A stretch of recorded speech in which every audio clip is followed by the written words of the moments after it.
Yo, what is up? What is up?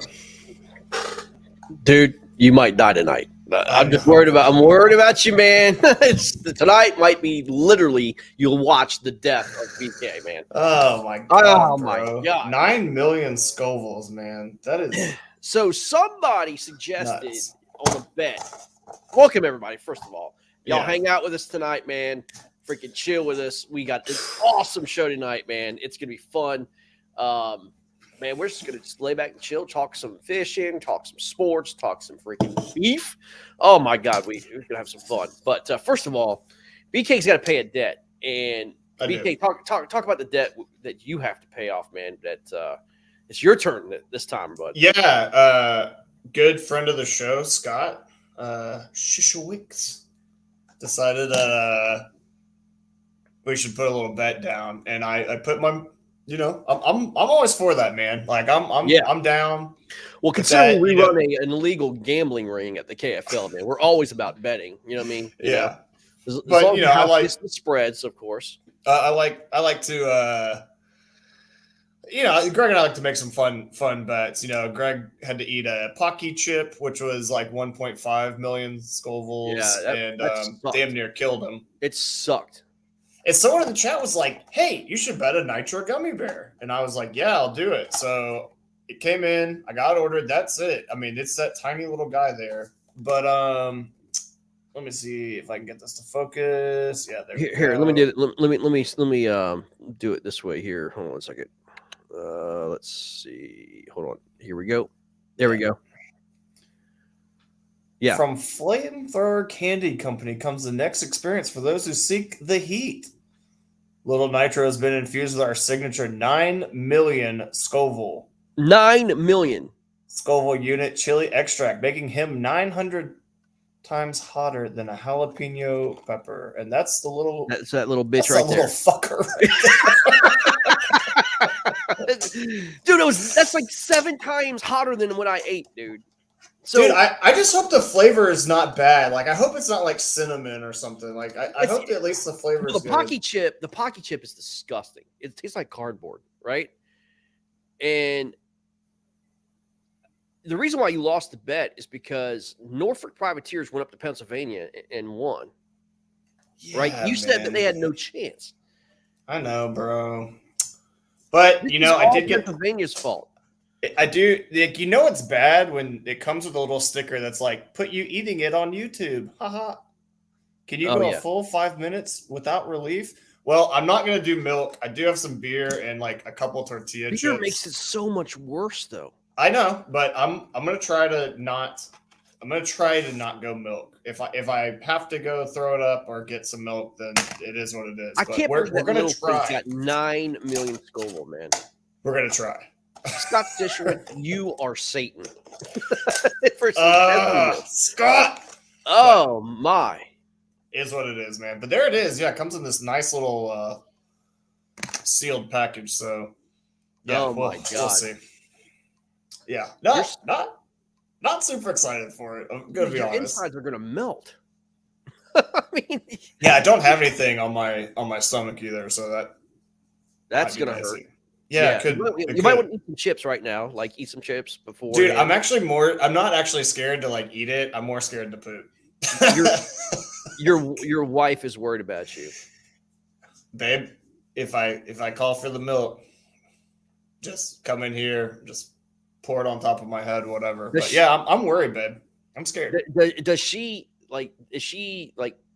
trained in like home health care? I mean, because it's gonna be like Dumb and Dumber, like Dumb and Dumber 2. No, where bro, the dude had to come in and change your diapers and wipe. Yeah, but I got prepped. I hate. We have a pizza place here called Curry Pizza, and I ate some curry pizza yesterday, so my stomach, is already like rumbling, primed. Yeah, ruined. Yeah. I don't know, whatever. But yeah, I'm feeling good about it, man.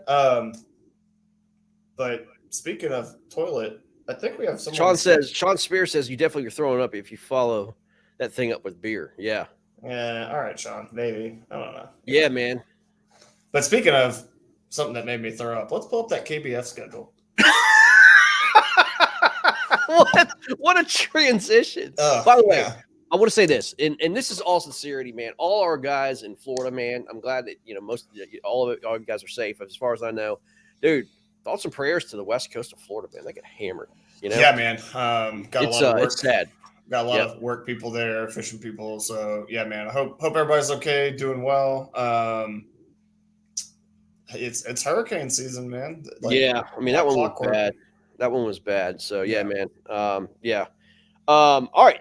Let's pull up the schedule, man. Let's talk about a little bit of KBF came out with their schedule, man. It's not that bad, but I don't know. Okay, so you got Polk County starting in end of January. Okay. Yeah. Okay.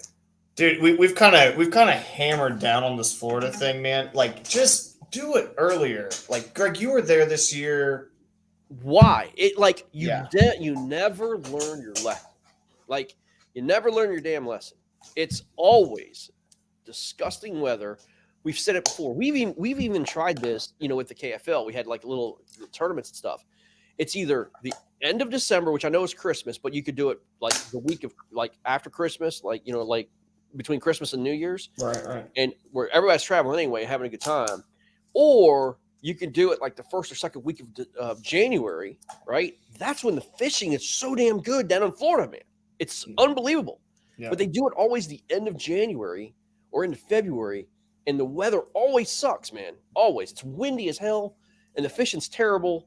Man, God, it's I don't understand that time frame. Yeah, I know it's so hard, like, to get the perfect week, right? But it's kind of been a trend where it's like, it seems to continually be like the feedback from the anglers fishing it is like, man, if it was a week earlier, man, if it was 2 weeks earlier. Yeah. Like, that's kind of the general feedback. And so I was really hoping to see them kind of get aggressive with that, like bump it up, be like, hey, y'all asked for it. Okay. Like, we moved it up. Like, don't complain.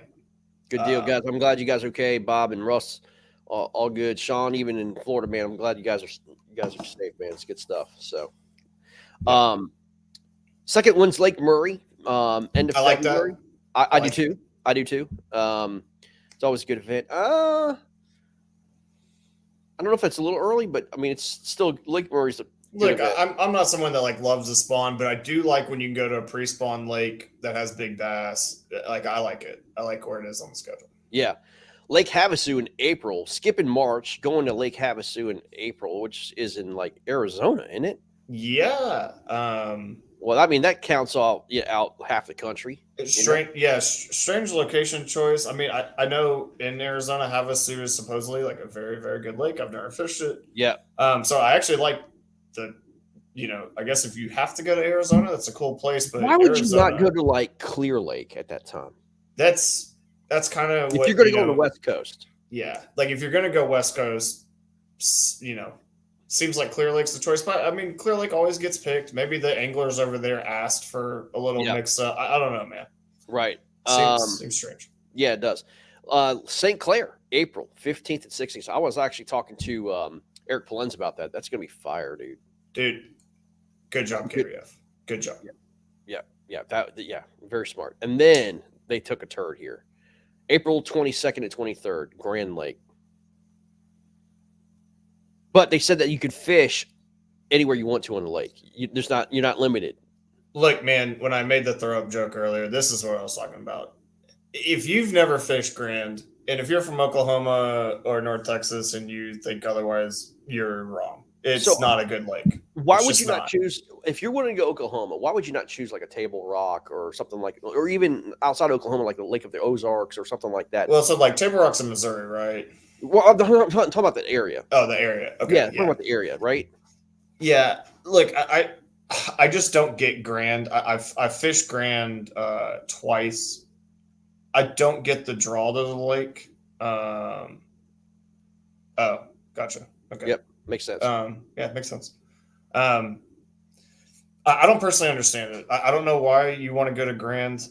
Every time I fished it, it's just not been. I had no reason to want to go back. So I don't get that lake choice.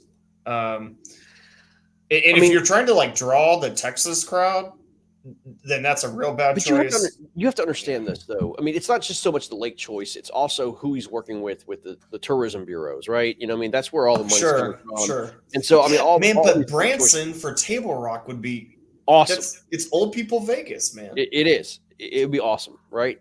Yeah. And then late April, which is going to be really good. It's going to be at Potomac River. That's going to be prime time. I mean, literally the last 2 days of April. Very happy to see that they either listened or made a better judgment on Potomac. Yes, they moved it. That's going to be phenomenal fishing at that time. It's going to be perfect spawn time, and it's just going to be. There's going to be, I mean, low to mid 90s caught. Yeah. Great job there. Like, love that move. Yep. And then I love this one, Lake George in May. I'm kind of indifferent to it. I think it'd be good. I just don't know a lot about George. I'm just going to be real honest. It's in New York. It's not Lake George in Florida, Lake George in New York. That's going to be fantastic. And look, here's another good one. Chickamauga, June 10th and 11th. That one I don't know about yet. Okay, so look at it last year. Hobie opened up at Chickamauga at June 4th and 5th. Yeah. And was phenomenal. So right. I think you're going to see that time frame. Yeah, but so the reason it's not that I think Chickamauga in that time frame is bad. It's we kind of throw this around a little bit, like where kayak series now are getting so big, are we like restricting the pool of lakes to an extent? And the answer obviously is yes. But I don't like the follow the leader thing. I want to see more variety, and like maybe that is variety for KBF. Maybe they don't care what Hobie does, but I think at least for me, I love the opportunity to get to go like tackle something new. So yeah, and they finish, which is interesting.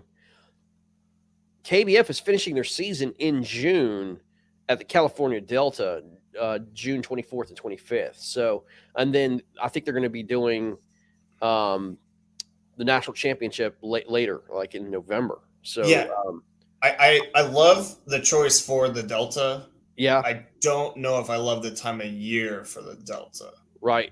I think I don't know. I mean, if it's like I compare the Delta to the Potomac River, very similar river systems. Sure. Tidal, stripers, everything else. Big water. I think it'd be fine. I think it's gonna be fine. So yeah, I watch, and I'm basing this solely off like my Greg Blanchard videos that I consume. Like so many of us kayak fishermen do. And it just watching him fish the Delta in the summer when they are getting like those 110 degree days, man, like that is, that can be rough. So I'm so happy somebody is having a tournament on the Delta. I just would like for the Delta to bang out. Yeah, with some of those bigger fish, but we'll see, man. Like I may be way wrong about that. Yeah, one thing I think it's going to allow is how these guys qualify for the 10.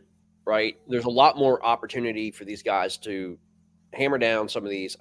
One thing I'm looking at though, there's really only one lake that is northeast, and that's Lake George. I thought KBF did pretty well in the Northeast this year. They only threw him a bone at Lake George, though. Yeah, so interesting to see that. And then also, like, a lot of Western love, right? Got Delta, Havasu, and to take 2 trips out out west. Yeah. Interesting anyways. So this is a good conversation, man. Do you think some of these trails are starting to yield to the big locals? And what I mean by big locals, BK, I noticed Texas wasn't on there. I didn't notice too, EKF is starting to take control of the Northeast, right? They're doing very well. I saw EKF schedule. I'm not going to blow it here. EKF schedules, I would say, is probably, if you love fishing, you are going to love EKF schedule. It's ridiculous. I mean, it's comparable to like a big lake trail in Texas, man. I mean, the freaking the lakes and the rivers that are on the EKF schedule next year are unbelievable, man. I might even go up there, honestly, and fish some of them. I'm so excited about a couple of them, man. It's ridiculous. Yeah. Look, man, I think I don't know about that, but like I does not surprise me to not see Texas on KBF's schedule. I am not the commissioner of Texas. I do not speak for most Texas anglers, but I will tell you, at least in my experience, um, like if this was a graph of the United States and every state was a color, if you're like KBF or more Hobie, ours is as whatever color Hobie is as much as it can be. Texas people, fishermen value the Hobie over everything else, in my opinion. Yeah. And then I would say bass, and then KBF. Most Texas people from past experiences just have an aversion to it. First thing I noticed too, man. I mean, like when I'm looking at these schedules too coming out, I want to see if it's going to be KFL friendly because we fit kind of right in the middle of the summertime. That's a very KFL friendly freaking schedule there, bro. I like the condensed schedule, man. Like I do too. And I want to give KBF some credit here. I think that this schedule is unique. I don't know if it works, and I hate the grand pick. Like the grand literally makes me throw up in my mouth. Yeah, but everything else, like I kind of like that they did their own thing. There's not really a model for it. They do have like fairly good regional representation. Yeah. We'll see how it goes, man. I'm not gonna like absolutely just. And let's be honest, man. Their payouts are pretty fair, dude. I mean, their payouts, I mean, they with you if you do the Pro Series, the Trail Series, and the Challenge Series, and if you do it all, I've heard from people that if you do all of them and you do well, that like it's very worth the money. Yeah, it's like $9 grand, 10 grand, sometimes 12 grand if you win. Yeah, something like that. The thing I continue to hear is just if you get paid. If you get paid, right? And that's what they're committed to working at. But we'll see, man. Yeah. We'll see. But I mean, hey, it's not that bad. I'm interested to see what Bass does, and I'm also interested to see what Hobie does. I'm hearing really good things about both. Oh, dude, I'm sure Hobie delivers, man, and they're like we'll have to certainly take a look at the list for Caddo. Does Hobie shun the Northeast? Do you feel like they get shunned? Other than the Susky, well, they had the Susky and Winnipesaukee. Yeah, I don't know because of the turnout at Winnipesaukee not having full boat. I don't know if they'll go back up there. Well, I mean, I feel like for Hobie, man, if you get like one trail that's like in your area or like one tournament that's in your area, because I mean, like we had Toledo and that was basically it. Like they're coming back for Caddo, but that's for TOC. So, like I think that's fairly. I'm not gonna ever call that neglect. If they keep the Susky. Let's be honest. Bass is going to be kind of the Southeast Midwest. That's where their main focus has always been. And sure. They only had 5 or 6 tournaments last year or this year, right? I think it was only 6. I think 6. It wasn't that much, and I think they split up. They had 4, and no, I think it was 5 in a championship, isn't it? Yeah, but I mean, look, Bass is their true unknown. Like, I don't know how much power, who they. Apparently, they're bringing in some big guns to try to rectify their kayak thing. Yeah. How much power those guys will actually have is yet to be seen, I think. But Bass, they might make some moves. We'll see. All right, bro. I'm ready to rip this gummy bear. Let's just send it. All right, man. Let's. I'm trying to get Kyle on too, man, because we got to talk about it. All right, here, man. Let's get this. Let's get this. All right, I don't even want to touch it, bro. Dude, hold on. Let's move this over here. Oh, dude, it's so hard. I'm gonna have to chew it a bunch to eat it. It's probably been sitting at the Amazon warehouse for 3 years. Dude, it is so hot. Holy shit. And a daggone rat's been pissing on it. You know what I mean? Probably added another 1 million Scovilles just in rat piss. I mean, dude, you're struggling already, dude. Wow. It is so hot. Oh my gosh. Wow. And it tastes horrible. Oh, it always will, man. Oh, dude. This is just your face is blood red, dude. Oh my god. Did you swallow it already? Yeah. Oh my. Holy shit. Dude, 9 million Scovilles. Dude, it is. Oh my god. Come on, man. Breathe it. Breathe Yeah. in. Don't throw it hiccups. up. Yeah. Oh my god.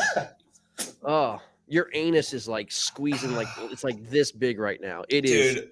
It's like expecting the worst right now. Like your colon is contracting. It's hurting so bad right now. Oh, come on, man. I know. I feel his pain.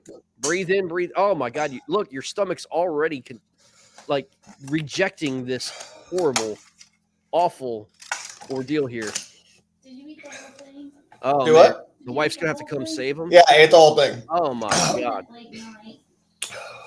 Yeah. Help him. Help this man.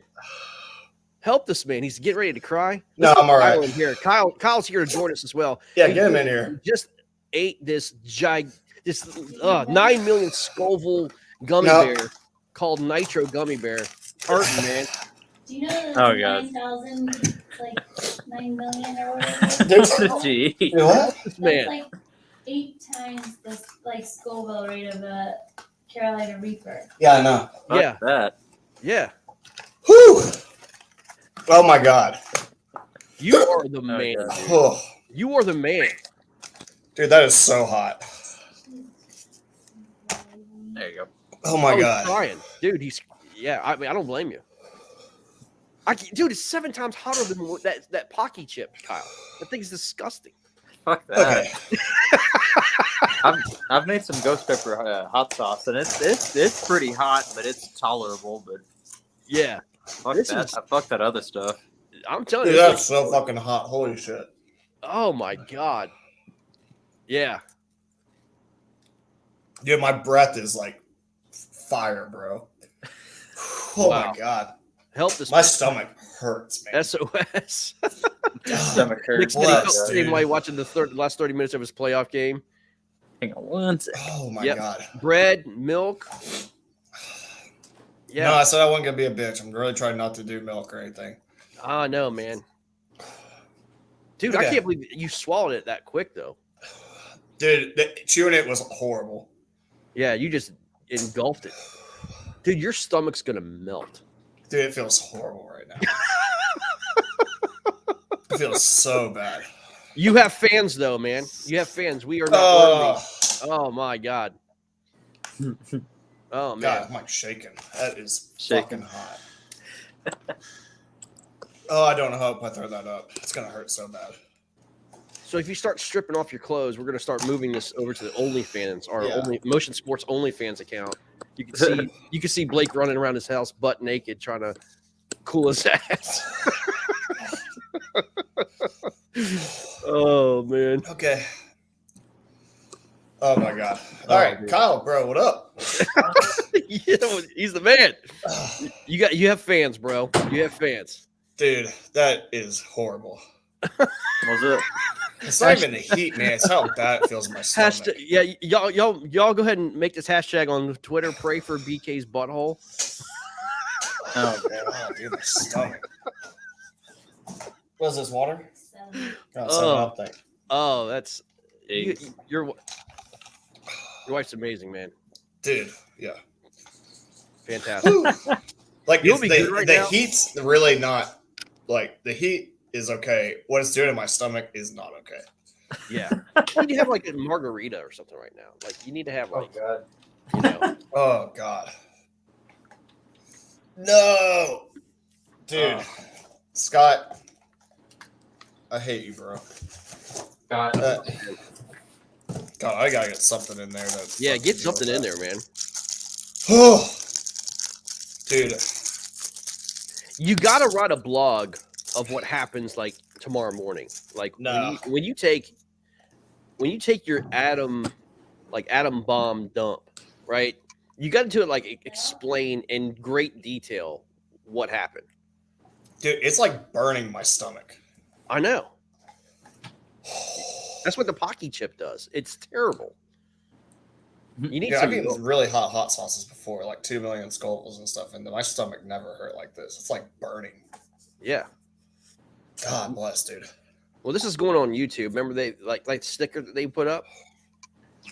Did it come? Did you have to like sign your life away, like a No, warning? bro. I'm They reading just let you buy that reading the shit. comments now. Like Cliff's, my boy be shitting blood later. Yeah, man. Oh my god. Oh God. He's got Pepto Bismol. Oh my God, she is. Throw that Pepto Bismol down, dude. Pray Yeah, for I might have to go throw that up. I'm not hashtag pray sure. for That BK's shit asshole. hurts, bro. Oh, he's gonna go throw it up. Oh man, do you have a No, I tattoo hope on your not. stomach? Yeah. Is that a tattoo on your stomach, dude? Yeah, dude. I got tattoos all over the place. Oh, Todd Patrick shit. clown statement. Oh my Dude. God. Oh my god. Oh man. I don't know. Well, Kyle, welcome. What's Welcome up? to HinDsiTe, brother. How you Oh, doing, yeah. man? Good times. Yeah, we'll let BK kind of throw that up, man. And when he comes Okay. back, man, hey, good job, BK, man. Took it like a man. That hurts, man. Trooper. Kyle, thanks for coming on, dude. We're Yep, gonna yep. talk about beef. You are the beef king. Welcome, man. I love your videos, dude. Love what you guys do. But man, I want to talk about something that's y'all sit back and enjoy this segment here. Mhm. We asked Kyle to come on because I told BK I wanted to talk about steak. Like it's that kind of season to where you had grilling steak in the summertime, but now I want to talk about like what is your perfect steak? Like what is Kyle Schroeder in Texas? What kind of cut? How do you make it? I mean, what is the perfect steak to make, man? Perfect steak. If I had to pick one, it's gonna be it's hard to beat a ribeye, but it like depends what you can find. Back when ribeyes were like prime was like $20.99. I got on a chuck eye kick for a while. It's that first cut off that chuck roll, but it's half of it's the same muscle as the ribeye, so it's got similar tenderness. It's got more flavor. Think of like a short rib flavor, but more like in a steak format. So, and then Denver steak's hard to beat. Denver's basically a boneless short rib. You can cook it like a steak too, and it tastes really damn good. Ribeye is probably hands down my favorite still. Okay. But ribeye. Okay, so yeah. All right, so I've heard like mine's a New York strip, has a little bit more fattiness to it. You know what I mean? I do like that. Obviously, it's cut kind of near the more tender portion of the beef. But what I like is obviously I've always been the hot pan sear or your grill sear, hottest temperature possible, right? Sear it on both sides. Yeah. Then you throw in your little butter, right? And then you throw in your thyme and then some garlic and you baste it and then turn it over. I like mine medium well. Now look, I mean, what is it? It's rare's here, right? Rare's here. Oh no. Medium well's here. Medium well, no. Yeah. Or I'm sorry, medium rare. Medium Okay. rare. Yeah, no, I like medium rare. Say, what the Yeah, no, I like mine medium rare. Even Nicole don't like them like that. No, I like them. I like them medium rare. But what is? How do you prepare your perfect steak, man? What do you do? Like, do you season the crap out of it first? I mean, how do you cook your steak, man? Typically, my cook method usually depends on the size. If it's like 10 ounces and less, I'm just gonna do the typical like pan sear method. I usually flip it every 30 seconds just so I don't like burn the out of the outside. Yeah. Say usually just kosher. I'll usually dry brine overnight just so it's because if you throw that kosher salt on like a minute, 2 minutes right before you throw on that shit's gonna fall off in the pan and get burned anyway. So okay, so that's a good point, man. Okay. So dry brine. You put it in the cooler, right, or in the fridge in the fridge, yeah, and you just use kosher salt, not table salt. Table salt dissolves really fast, and you think, I haven't really put that much on there. And I think of it like Sonic ice or whatever that small little cube ice you get in some places. You can get a ton of that in a little cup. But think like your big cube ice you get out of your fridge. You can't get many pieces of that cube ice in that same volume. So the cube is the like little table salt. Like you can get way too much in that same volume versus like kosher salt's the big cubes. Like you'll get a good layer, but it's not too much salt. It's like if you do the same amount, if you like do like a pinch of table salt and a pinch of kosher, that table salt's gonna be like hellaciously more salty. And I over salted them one time. Salt-based And salt, it man. The ruins one it. when he sprinkles all over the freaking place. The Oh, yeah. salt-based salt, right? You need you need if you want to get like salt, but you need like flaky salt. Yeah.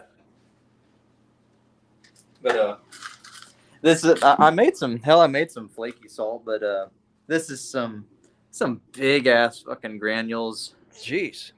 I never I literally just made this for fun, but I literally never use this stuff. It's more just it was more cool to look at, but I tried like they use this in some videos, but realistically they don't throw this on any dish because it just you get you'll get a big giant hunk of salt. Yeah. Like so like when you form this, it forms in like these perfect squares, which is pretty cool, but it's more like a novelty thing. It's not really worth a damn much for anything. It's just like presentation. When you're taking pics, like seeing that big granule of salt looks cool. That's about it. But it's not really. Most people don't really use it for anything. If you just use kosher salt, that's a big enough grain for me. Now, so after you dry brine it, right? Yeah. You take it out, right? And then, are you a believer you got to have that meat up to room temperature? Oh no, that's complete bull. There's no point to let it. As long as your steak is not frozen, you can throw it on a pan, reverse sear, whatever. You're gonna get similar results. Usually when I pull my steaks out of the fridge, they're like probably about 38, 40 degrees. Now if they're like ice cold froze, they're sub 30s. But then when they're if they're unfreezing, they're releasing a lot of moisture just from that surface ice on whatever. But I've done tests and like there's a lot they've done. If you want to look at it, I think it's called like the kitchen lab or something like that. They've done tons of tests on like does it make a difference to let it cut, like if it actually takes when you say room temp, you mean like 72, 73. I would say like it's 60s, yeah, at least 60 degrees. That will take over an hour and a half. And honestly, like they've done the side by sides. There's almost literally no change because that difference in temp I think that'll take if you throw I think when they threw the straight from the fridge ones, there was about like 20 seconds of extra cook time, but the results were exactly the same. Or like you cannot tell a difference. Right. Trying to think. I mean, even on bigger cuts of meat. I mean, if it's in the mid 40s, low 50s, it's like letting it sit out for another 2 hours to come up 10 degrees is not going to really affect your outcome of your steak. Okay. And then it's going to start sweating when it comes up to like the actual room temp. It starts sweating anyway. Then you have to pat the surface off again, which kind of defeats the point of dry brining because the dry brining pulls that. It's like salt, like it's like the osmosis, like sodium channels, like water will go to solutions of of higher concentration to equilibrium. Like hot and cold, they'll meet in the middle. So the salt on top, the water will get pulled from the steak. They call it a dry brine because typically a brine is like you throw your chicken in like a pickle juice bath or whatever you can use. And you leave it in the submerged solution. Well, it stays wet as hell. Then you got to pat all of it off. You're wasting towels. You have to use so much solution unless you use like a vac seal methods, and that's messy as hell for liquids. So once the water gets pulled, now the inside's at a lower concentration. So the salt and water, the salt gets dissolved in the water on top, gets pulled back into the steak. That dries and when you throw it in the fridge, because there's a constant fan circulating air, so that it's just like when you're hanging meat or whatever, hanging jerky. You got to have some airflow. You got to take that moisture off the top. Right. So they call it a desiccating the surface. It just dries up, makes it your sear gets a hellacious amount easier. You don't have to evaporate all the water. It creates more of like a real good crust on the steak. It's like some of my videos I say like that mahogany crust or whatever. It's like just like that perfect dark brown, but it's just like right before it's not burnt, but it's just like perfect. If you can dry brine too long, because then it starts turning into more like curing. Some people are like, oh, this is curing. Well, curing's more like weeks or months on end. Like like say like a cured like a pork shoulder or something like that when they make like there's all those fancy Italian cuts like prosciutto and all that kind of stuff. That's salted and cured for months or over a year at some point. But this is the short term. This is just helping out this year. The salt penetrating the steak actually starts to denature the protein bonds, so it actually makes it a more tender steak. Really? Okay. But 12 to 24 is my sweet spot. If you have a bare minimum 3 to 4 hours, your surface is going to be pretty significantly dried. Because if you throw in the fridge and you leave it on a cooling rack, you don't leave it flat on a plate, because that the air circulation what helps dries it off. So that's the side that's flat on a plate. It's just going to get water on the bottom, but it has nowhere to go because the circulation can't happen. So you'll pull it off. Top looks great. You flip it over, and it'll start to have oxidized. Looks like nasty brown color. So you got to have it on. You can use chopsticks, skewers, like just make a platform on the plate. And then if you don't have like a big cooling rack, it's fine. Right. Yeah, as long as you can get airflow up and around. So when we're cooking it, man, throw olive oil in the pan, right? Because we don't want anything to burn, right? No olive oil. What do you just leave the steak like bare? I was saying like a different choice of oil. If anything, I use typically more like if you don't have access to like avocado oil, it has like a 500 to 525 degree smoke point. That's where if you're in an apartment or a house and your vent hood sucks, that's what's like setting your detectors off, because that the smoke point, all that means is that's when the oil starts to smoke. It's not burning yet, but it's producing smoke. So olive oil, I think, is like 325, 350. Like extra virgin's like 310.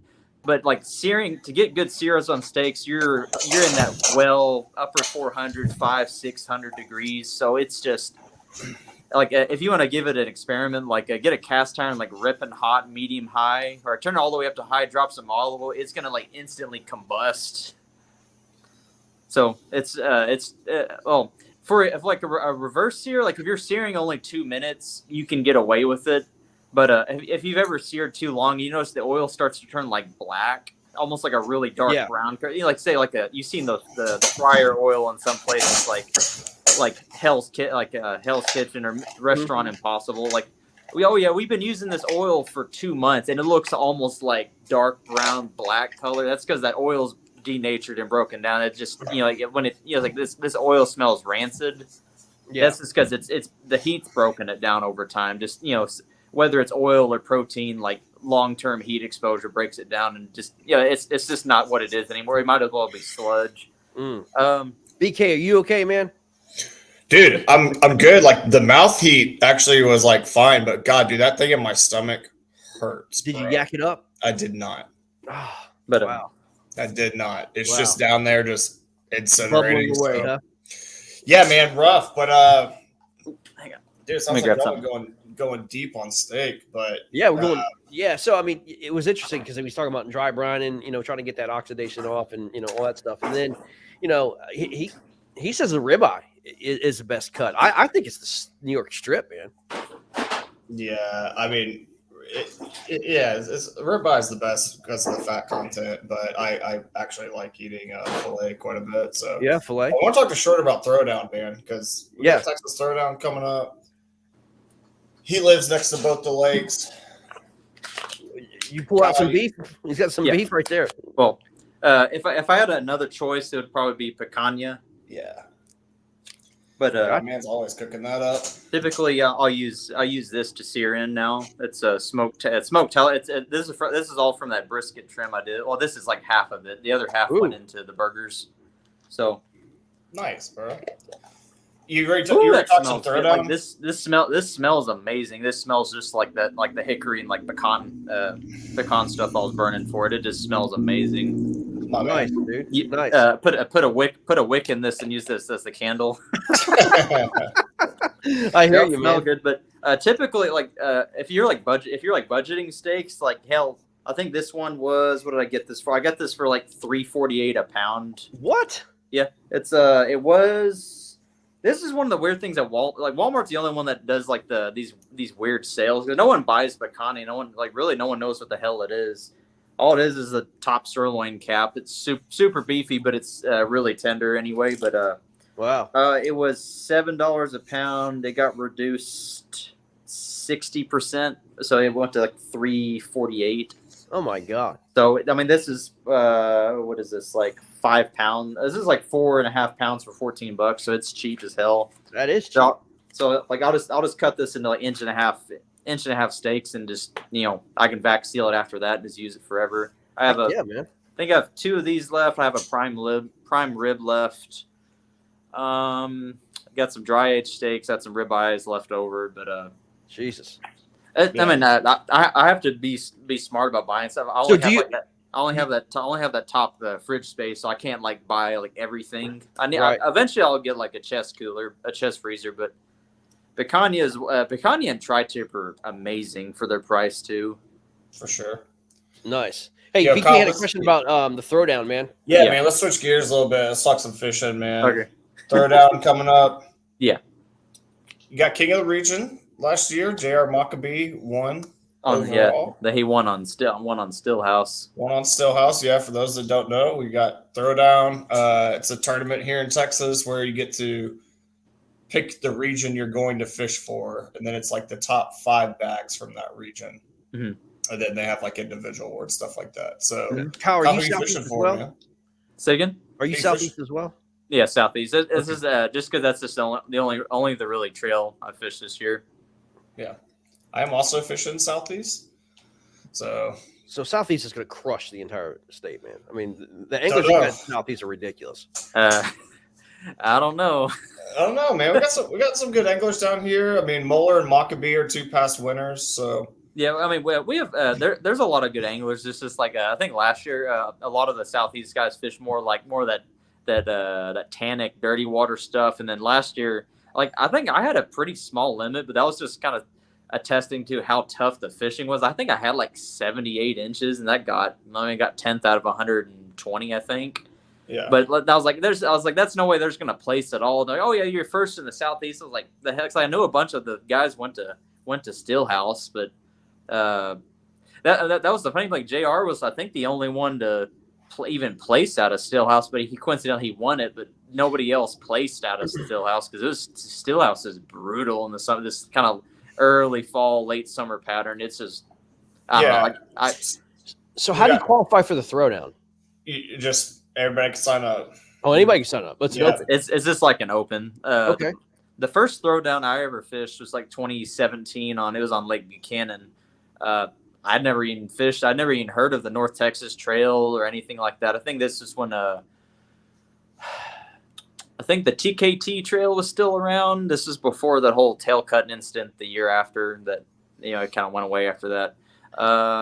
Cats was still a huge thing back then.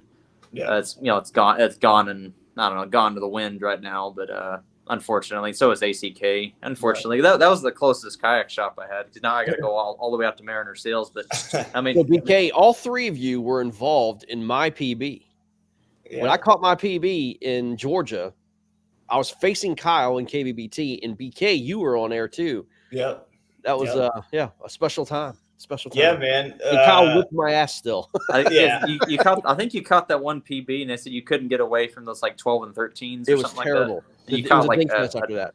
You caught a couple. You caught like a huge amount of like a huge amount of fish overall, but like the size just vanished. And then here comes that 20.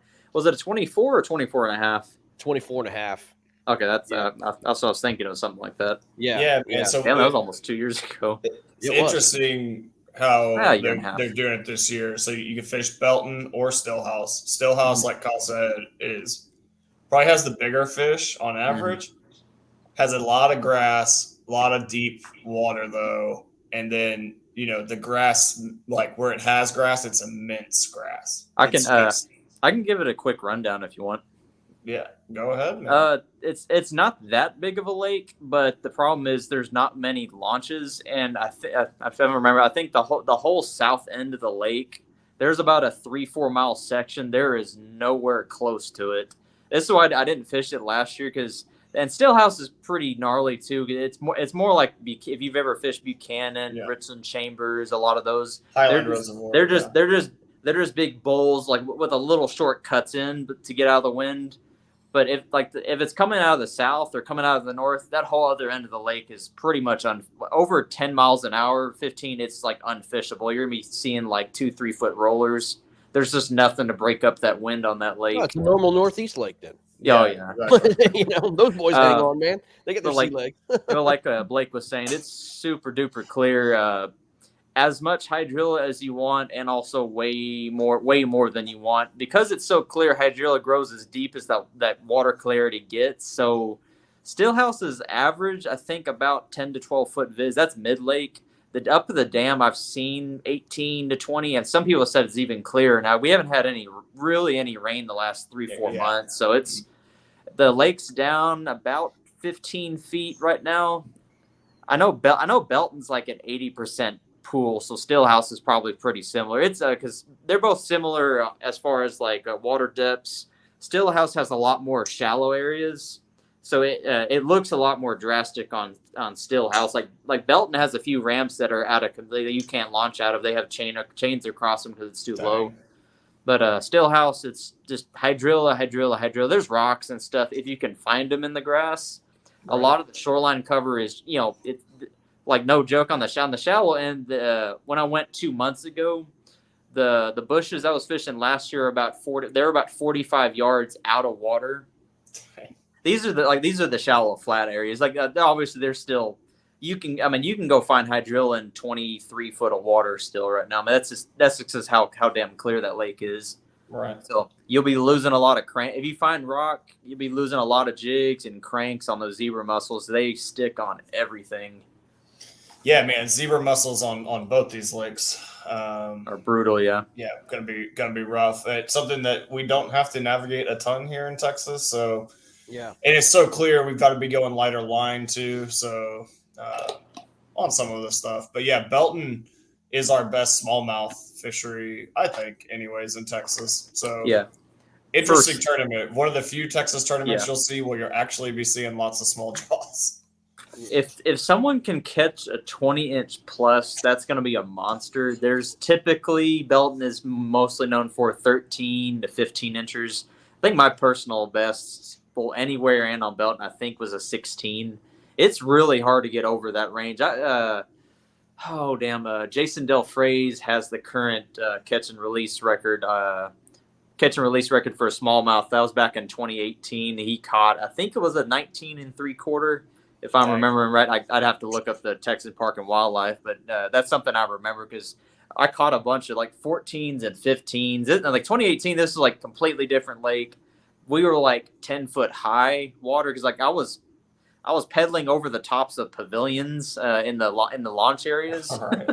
Yeah. But now it's like the lake's the whole other way. It's just 10, 15 feet low. But I don't know. It's Texas weather's just all kinds of up and down lately. It's bizarre right now, man. It was actually very cold this morning, or cooler, I should say. So yeah, starting to get those fall patterns, man. What do you think it's going to take to win?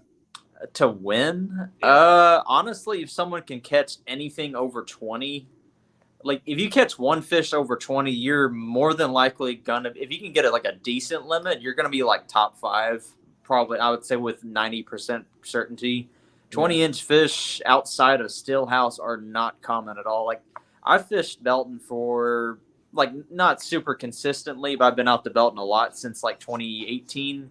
My biggest is still only a 19.5, and that's like I've been out there dozens of times at this point. It's just they are really damn hard to find. Rolando caught a massive stringer last year for the was it TKT, I think, or maybe I can't remember. TKC or whatever it was. No, what was it? It was called the tech. It was called something different this year. I can't remember what the hell it was called last year. It was like the high dollar entry that wasn't. Yeah, TKC. TKC, yeah, the TKC. He won that with I think like 90, like mid 90s. But he crushed. He had he said he jumped off 2 other 20s. So he would have. I mean, he won by like I think 8 inches, 9 inches. But I was like, where the hell? Like he was catching them on like a Megabass, Megabass 110. Yeah. He's fishing at like over treetops and stuff, and he was watching them come eat. But he says it's the same thing. You can't just use live scope and win. You got to know how to use it anyway. And sometimes it's a crutch as well. So he knows what he's doing. But even then, the fishing can still be really tough. Man, There's a Dean's lot. nasty with the scope, man. There's a lot of 13 to 14. So have fun waiting. I mean, you have numbers, but the size is just not really there. Like if you catch a 16 and a half or 17, that's a really damn good fish for Belton. Like that doesn't seem like much, but that's a quality fish for Belton because you don't run into those 18, 19 plus like really commonly at all. There's just so many numbers of them. Right. So you gonna be on Belton or Stillhouse? Belton. I hate Steelhouse with a passion. This is me. This is me. I've fished Steelhouse a ton of times. With the water level being down even more, there's just like there's hardly any open pockets in the grass anymore because there used to be up in the shallows those bluegill. Like this is what I would like if I think last year this was what my plan was going to be until I saw the weather report. I was going to go fish bluegill beds in the early mornings. Steelhouse is super clear. I mean, you can when I was fly fishing earlier this year. I mean, I was catching more bass on the fly rod than I was actually attempting on the spin cast. Like they were just smoking anything that fell in those bluegill holes. Like you'll be in 12 foot of water and you just see these giant big white patches. That's where and you'll see these dark specks swimming through them. Yeah. The bluegill get up to about. I mean, I've caught a 10. Was it a 10 3/4 red ear earlier this year on a fly rod? I mean, the red ears get pretty massive here, and they got a bunch of copper nose, so 9 to 10 inch bluegill, pretty common. So yeah, I've seen your Instagram fish fry pics from oh the yeah, Gibbons, they were good. I still got a bunch of those. But yeah, it's gonna be tough. Like you're gonna have to fish like grass edges. The bad thing, there's so much grass. Like if you literally look out across a bay, there could be. I don't know. You could go over 400 or 500 yards of hydrilla, and it's all the same depth. And you might find a little ditch here and there. If you can find some rock piles, you can catch some fish. Like I was catching some on a rock pile. I was almost in the middle of the channel. It was the water should have been in 32 foot of water. That's what the Navionics was set to. It was like barely 20 because that's how low the lake had dropped. Right. So and I was like, oh yep, found a big school just stacked right over top the boulders. Threw a drop shot down, just 10 inch, 11 inch, 12 inch, like. But then it's hard. There's a lot of schooling fish. Those schooling fish are really small though. That's the bad thing. It's not like Lake Athens where you can go catch some like 3-4 pounders schooling pretty consistently. I wish they would do the throwdown on Athens, man. That would be pretty cool. That'd be just such a small lake, though, man. It's really tough. One launch would be a nightmare. I guess we could space out, but even then it'd be hard. Yeah. No, they'd have to make it a qualifier event Belton, or something like that. If someone can catch them, like I would say, realistically, if someone can catch them good, Stillhouse has the winning fish. Yeah. The problem is the being able to get 5 good fish. Or even getting 5 bites at all in Stillhouse is really hard. Like we had I think it was the Central Texas one over here. I think it was about a month and a half ago. I think what won it was 78 inches. And there's like 35 anglers. I mean, 78, and it might have been 75 or something. There was 2 limits caught out of 38 people. That's brutal, man. I think I caught 3 and I had like 4 or 5 unders, but they were like 12 inch keepers. Like this is a joke. I'm like, what the fuck? Yeah, right. But it's just I don't know what it is. It's just there's so much cover in Stillhouse. It's just it's like literally like finding a needle in a haystack. Yeah. It's finding that one needle in a needle stack. It's just good. It's like good luck. I mean, someone's gonna find them. Man. You probably have like 150 people there too, in between 2 lakes. So yeah, it'll be tough. Well, Kyle, man, we're gonna move on, man. Thanks for coming on, dude. Okay, yeah, no problem. Keep up with those beef videos, man. Looking forward to it, man. Will do. Dude, yeah, I love the Thanks, gram bro. work. Mm-hmm. All right, thanks for having me on. Thanks for hopping on.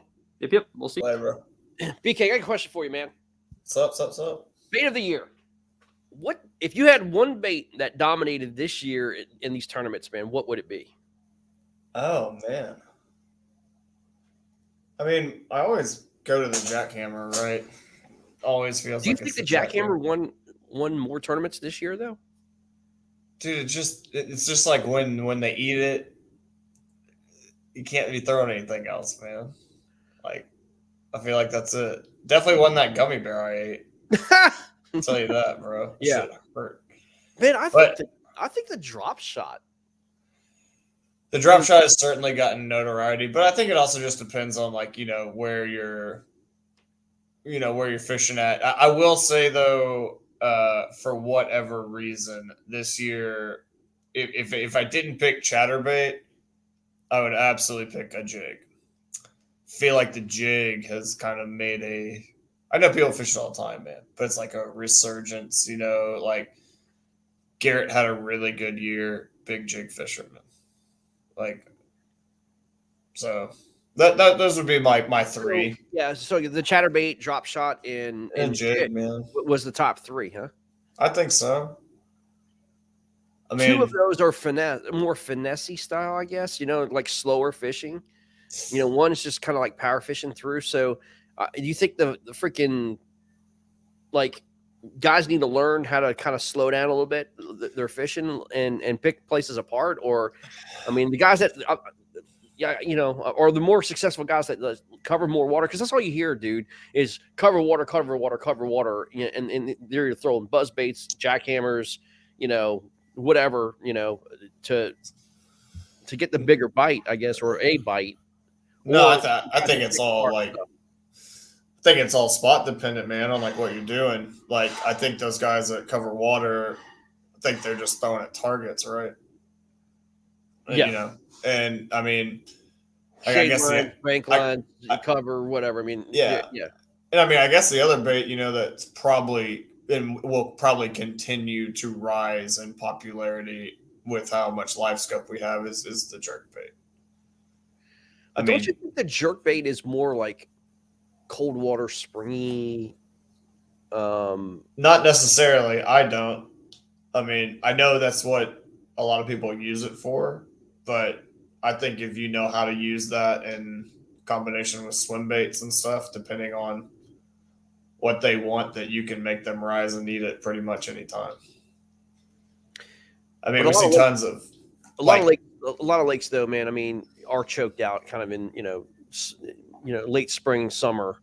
So I mean, jerkbait would be damn near impossible to fish. Yeah, I bet it still slaps on fork right now. Around wood. Yep. And it's like we throw glide baits and stuff all the time. So yeah, you're still destroying the fish up to it. But I mean, I would never say that unless live scope had become as prevalent as it was. So. Do you think there was more offshore this year? Yeah, I do. I do. I mean, I think there was more people trying it, but I still feel like so many people that won were just fishing dirt ass shallow. I mean, so many people overthink it, There's definitely some tournaments. I can think Rolando Nandine. I mean, he wasn't fishing dirt ass shallow, but he won Toledo Bend fishing bridge pylons or whatever he was, live scope and bridge pylons, man, and crushed them. Yeah, is that really offshore though? Well, it is. It is. You're 20 yards off the bank. Well, but I think it's deeper. I guess deeper water. Let's say. I mean, Yeah, I mean, when I'm thinking about and all those guys up in the Northeast are all completely offshore. They're not bank beaten.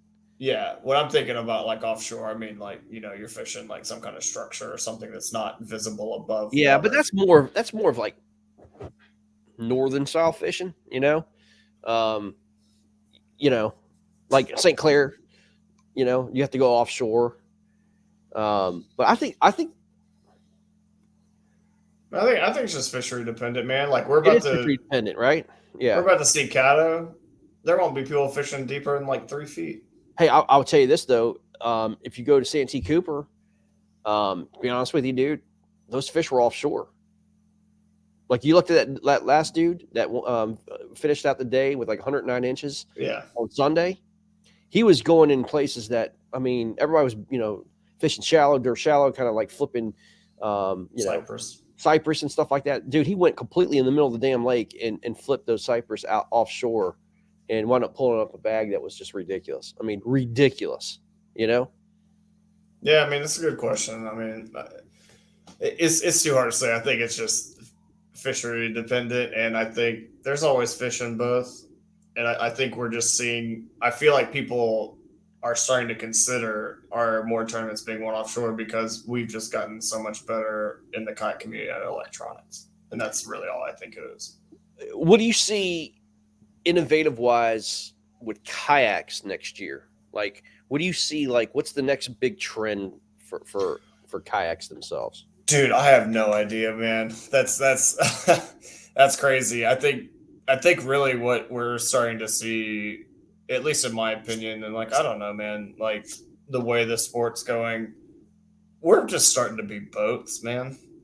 We have motors, we have live scope, we have 360, like we're just small boats now. I mean, it's really what it's become, in my opinion. The reason why I asked you, I think what we're going to see is, I think we're going to see like a turning point with power, like in terms of like battery durability, right? And then speed. I think there's the two main components that you're going to see with these motors, these boats is, lifetime battery or, like lifetime battery help, like kind of like, yeah. you know what I mean? A complete, instead of having two 110s, on your boat, you could have like a 24 volt, 50 amp hour, and then it will last you freaking all day with your electronics. And then I think speed. I think the motors, are going to get faster. I really do. Yeah, I mean, I think that's probably one of the biggest like cries from angler is like they want more mobility, right? So often you like pick a spot, you live and die by that spot. People want the ability to like move and move and move. And yeah, I mean, there's a lot of people being successful doing that. And I think there's also a lot of people that do that entirely too much. I think they go overfish all day long. They never break down an area very well. They just roll through it entirely too fast. Because I've known some guys, at least in Texas, that do pretty well, and they rarely ever go like more than 2 miles from the boat ramp. Mm-hmm. They just pick their spot and they just go to work. Yep. Just grinding it out, going down the bank, throwing it what they can see, and they just put 5 in the boat. And I will say, this year in tournaments, even national tournaments, I saw way less limits than I think I've ever seen. That's a good point, man. That's a good point. And I know people are like, oh, it was tough, this, that, and the other. And But was it really? I mean, because you didn't give that area a chance, right? That's what I, kind of sometimes find myself wondering, especially like, you go fish a local tournament and the guy that wins it's got like a sun dolphin and he has like no mobility. He's just sitting in a pad field or something, just breaking it. I mean, picking it. Well, I mean, look what the kid who just won the Hobie. Yeah, exactly. Dude, he literally just sat at a pad field in 2 days and he let the fish come to him and he won the damn thing. I mean, like you said. Yeah. Yeah. I mean, so I think, and I mean, I'm just as guilty of this as anybody else. Like, you can just overthink it. I mean, when I was fishing for like Toledo, man, like I was trying to cover a lot of water because it's a huge lake and just try to find something that was, remotely reasonable. And in practice, the best day I had was an area that wasn't that big, but I sat there a long time and I was able to catch a couple fish. And then I was like, oh, that's not enough to fish it in the tournament. Well, I should have done that. So here's another thing, man. I've heard now it's in the last 2-3 weeks, I've heard a pile of anglers having issues with their kayaks, man.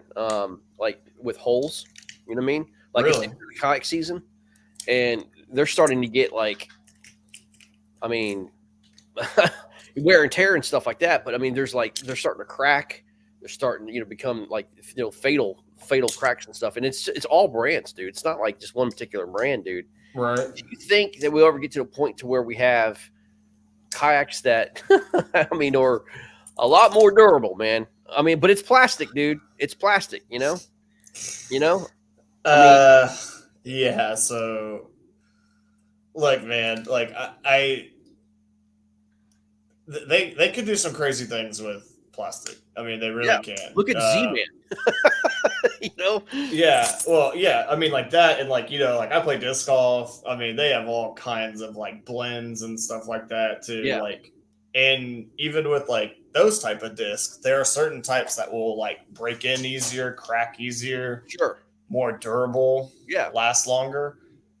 And I know what my Hobie cost, and I know what my Hobie from 2011 cost and how long that one lasted. I had that boat for, but it was a 2011, and I sold it last year, and that thing lived. I didn't bass fish, man. I only did salt, and that drive did that not will tear things up. Yep. over oyster beds, all that stuff. Yeah. That boat is still going. Like another guy has it now. He's still fishing out of it. It's still running.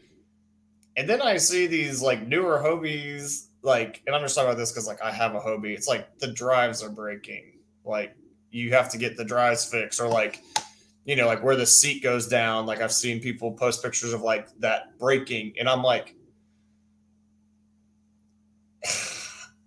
has quality control gone to shit? Like, I don't know, man. Well, I mean, like, why do you have to rewire your autopilot after you just bought it? Shouldn't have to. Shouldn't have to, man. Shouldn't have to, man. No, I mean, I think like Hobie had a problem with they were stacking their kayaks, on the where the scupper holes were, and all that pressure was coming down. And a lot of the times that they would break at the scupper holes, or crack around the scupper holes, or the polymer that they were using wasn't strong enough, or whatever it was, man. I mean, there was issues there. I mean, like you said, I mean, there's I mean, Jackson's had a problem, freaking, Old Town, I mean, whatever. I mean, these are plastic boats, man. But also, it's all the wear and tear, like you said. What are you fishing? Are you fishing zebra mussels all the time?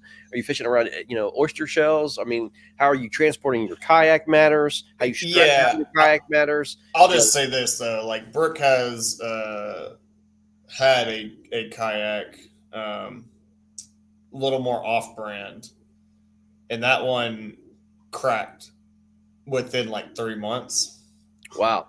And I have a ocean kayak, like before they were like Old Town, from way back when, and that thing has been like flung off my truck on the highway, bounced 3 times, gone over a guard railing. It's fine. It barely has a dent in it. I mean, it's just got to your plastic. My Hobie Outback has fallen off my truck like 3 times going down the road. I mean, it's crazy, and it's still just like strong like bull, man.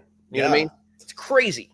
Yeah, man. I mean, and like the Outbacks, like, I don't know, obviously like with plastic, it's weird because like when you pour it, or like, you do it going into a mold, like the more like compact it is, a lot of times it can be so much more durable. But I am starting to think that like with these bigger boats, like I have a PA-14, and it's starting to feel like some of the areas are like maybe like a little soft. Yeah. But like my wife's Outback is like just so sturdy. Like, right. I'm always amazed when I get in that boat, and I'm like, oh man. Lauren said the only brand that she knows of hasn't had a plastic issue this year is Feel Free. That's interesting. Yeah, but that's not a real kayak. No, I'm kidding. Nah, not my cup of tea. But I mean, I think that would be such an interesting like position to be in. Like if you knew kind of the path forward. But I mean, like, think of it like this, man. These guys, like when they're building these boats, right? They're not building them motor friendly. They're building them, for obviously hand propelled or beat propelled stuff. But when these guys are putting their mounts on the freaking, top of their boats, man, I mean, that pressure up there, you can remember, man, the pressure, and I don't care what kind of mount that you're getting, that pressure when you turn on the freaking motor and it propels, it's going to shift that freaking motor down. I mean, that boat is not built for that, man. I mean, it's just not. It's not reinforced plastic up there, man. It's not like any thicker than the rest of your boat, Yeah. Well, that's put it on, like, put it on the back. What I was talking about is like in like all trades, right? Like even now with like shingles and stuff like that I sell. Like the technology, the blend of it is like continuously changing. And like I said, I'm someone like follows disc golf. Like I play a lot of disc golf. In the past like 10 years, the plastic they make now is so much better than it used to be like 20 years ago.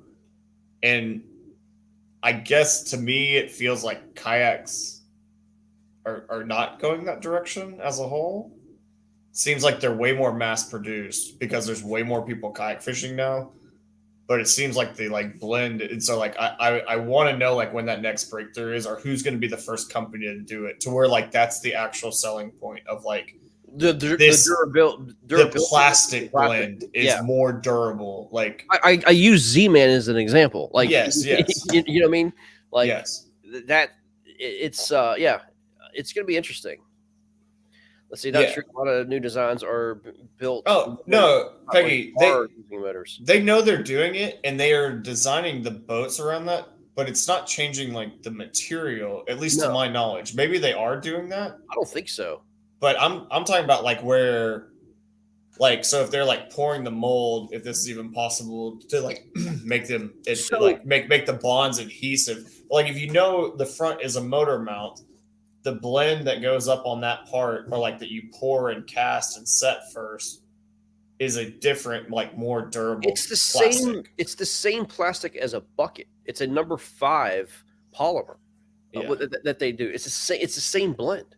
You could use you can melt a plastic bucket and patch it with your and it adheres to your kayak. That's what your kayak's made out of. It's nothing but a big bucket. Yeah, I'd just be interested to see like which kayak company will be like the first to be like make this jump, even if it comes with a huge, massive price jump. But they have a product where it's like this is the new like industry leading pot, and even if it's like more buoyant or more durable, or you know like whatever kind of road they want to take with it. I honestly think. I think their focus is going to be on speed. I think it's going to be a lot like. I hate to use the Apex as an example because that's that carbon fiber, you know, real like, you know, crazy boat that cost 10 grand. Yeah. And it's super light. I picked one up and I was like, you got to be kidding me. But I think I think a lot of it's going to be based on speed, man. I think speed's going to be a big factor in kayak building later. You know what I mean? It may be. And I mean, you know, like I've been in different kayaks, and like I definitely notice when a boat is faster than my boat. I mean, I feel it. You know, you're like, wow, dude, I can boogie in this thing. But also some of that, I feel like I get like tunnel vision because I'm in a PA-14 and it's such a big boat that I always feel like I'm not going that fast even when I am. And then, you know, I hop in like the Outback and I feel like I'm flying, but it's also the weight of the boat, right? It's I mean, like you know, I've got the autopilot, and then I've got my Outback, right? And I mean, literally, it's like completely. It's like driving my wife's car compared to my truck. I mean, it's completely different, right? Right. I mean, it's a massive change, you know. And I don't know. I feel like I'm, you know, I can get into smaller places and quicker in the Outback, and you know, the autopilot it's just a bulkier, heavier, freaking slower kayak, man. I don't know. And it's interesting because I'm really thinking about selling the autopilot. I was talking to Robert about it. I'm like, man, I'm probably going to sell it, man. If anybody wants an autopilot, let me know. It's rewired. There you go. But I'm thinking about selling it, man. And I'm possibly looking at another kayak next year. But I just don't fish enough big water. Does that make sense? Yeah, totally. I don't fish enough big water for me to have the autopilot. And honestly, dude, I miss having Hobie legs, man. I miss like the human portion of kayaking. You know what I mean? Like pedaling. You know, I do miss it, dude. Like I said, with all competitive trails, if they want to allow motors, it's great. I know people that have their motors, love their motors. But for me, you know, I'll always have like, I guess, more sentimentality towards it's a kayak, like it's self-propulsion, you know. And I'm total boomer in that, and I get it. But I do like that, man. Like I love when I just like literally go to a lake, dump my kayak in. I have like 2 or 3 rods, you know, and I just put that my kick in, and I just go, man. It feels like I'm getting out in wild and nature and stuff, where I'm not sitting there at the ramp for 30 minutes rigging up a motor.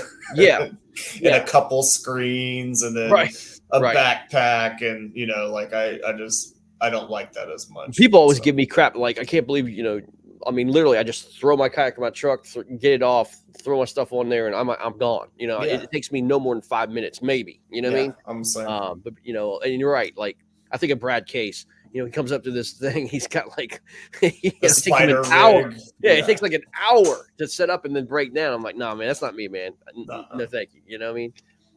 But I don't know, man. It's gonna be interesting to see how things progress here next year. I know some companies have already basically said we're not gonna, you know, innovate, right? They're not gonna do anything new.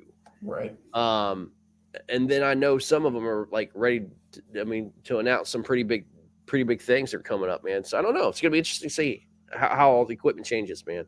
Yeah, it's super interesting. Like I wish I knew more about the way that things were going with that, but I don't. And like I said, that's just the interesting part to me. But I love, like, I'm a bait junkie. Like I love seeing like new innovations, creations, and how cyclical it is with baits, especially. Like I love that. Yeah.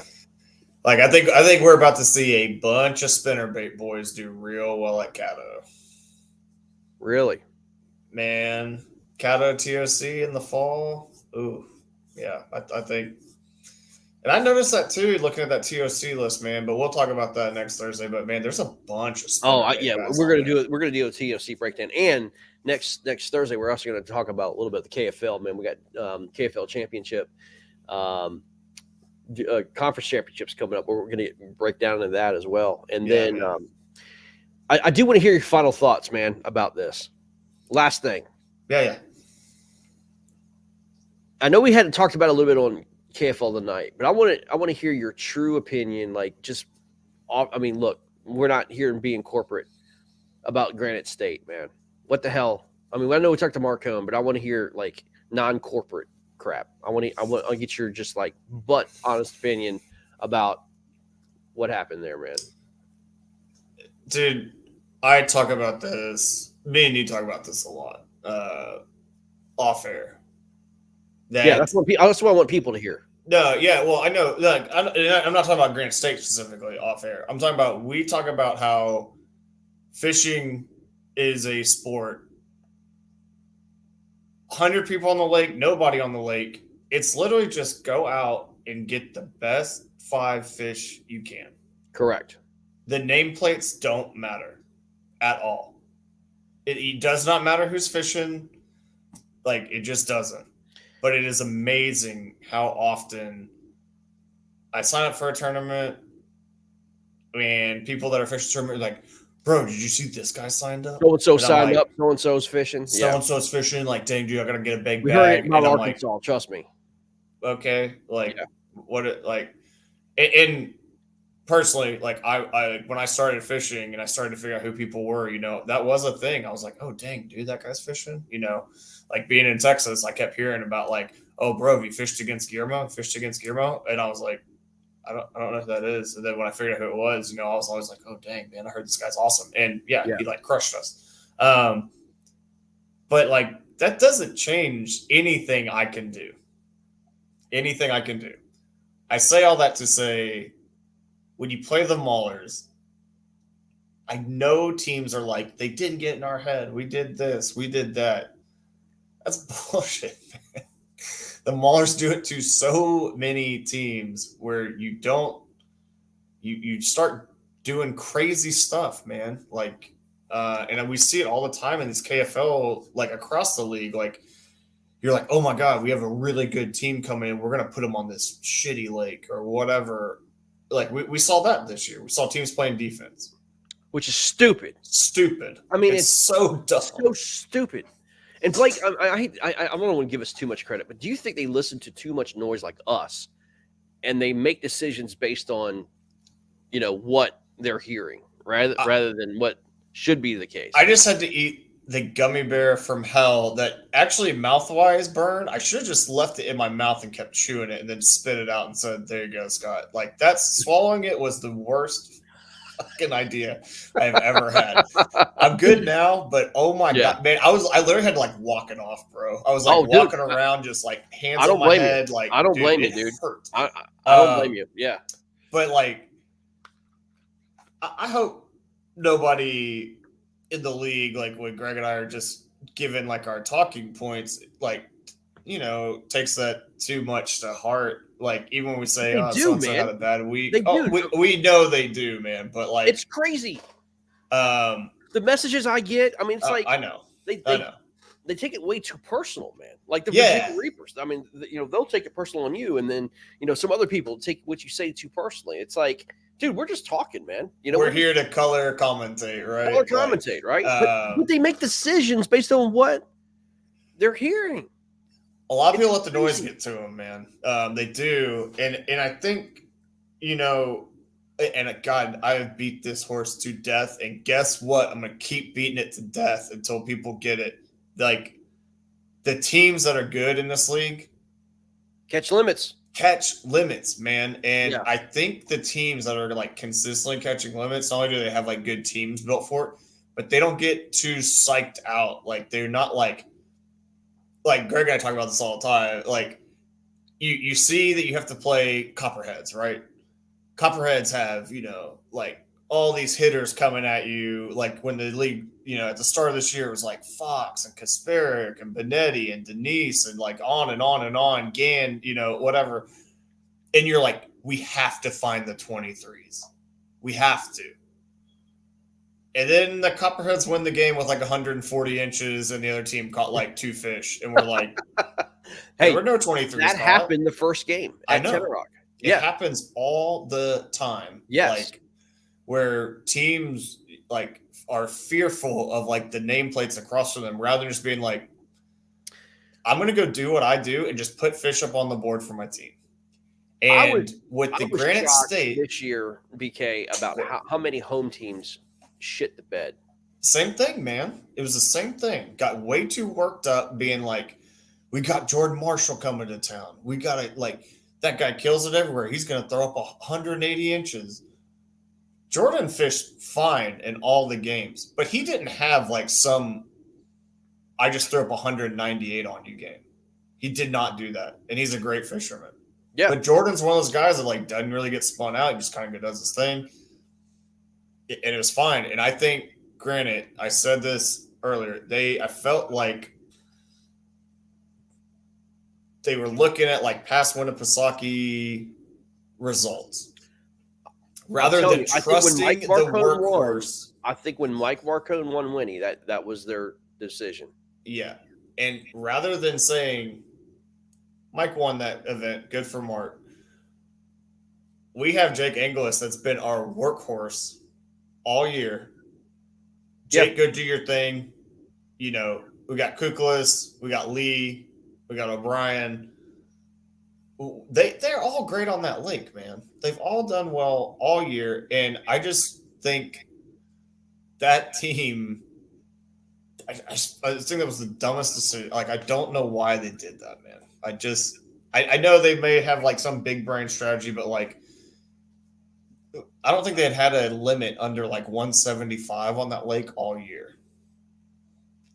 And if you have 175 inches in your back pocket anytime, you just say, I got 175, beat it. Yep. And Nick says, like, that's the lake, honestly. Or wait, that lake is honestly what? He hasn't finished, but yeah. He's choking thinking about that gummy bear. But like, if that's the nature of the lake, that it's just like 16, 17 beatdowns, then be like, beat me. Just come beat me, man. And like Nate said, man, winners focus on winning, losers focus on winners. That's it. It's that old meme, with the swimmers, right? Yeah, totally. Michael Phelps and Brine, whatever his name was. But yeah that's true. But that's just how I felt about it, man.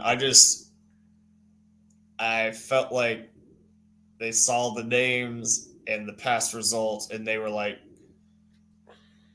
big numbers lake and size is kind of random. Yeah, man, but like it doesn't look that random to them. It's something takes of like maybe like big bigs.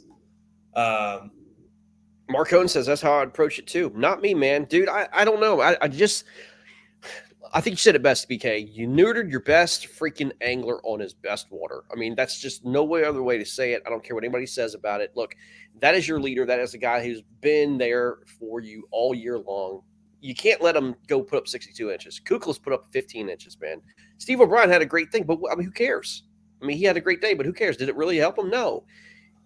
They needed the Jakes to show out. Matt Lee had an okay day, man, but that to me, I think that to me is a big story that's going to happen this year. We'll always look back at that kind of game and just say, look, man, Maulers did their thing. I mean, that's not taken away from what the Maulers did. Yeah, not at all. They absolutely crushed it. I think the decision that's a decision that's going to haunt that team for a long, long time, man. I really do.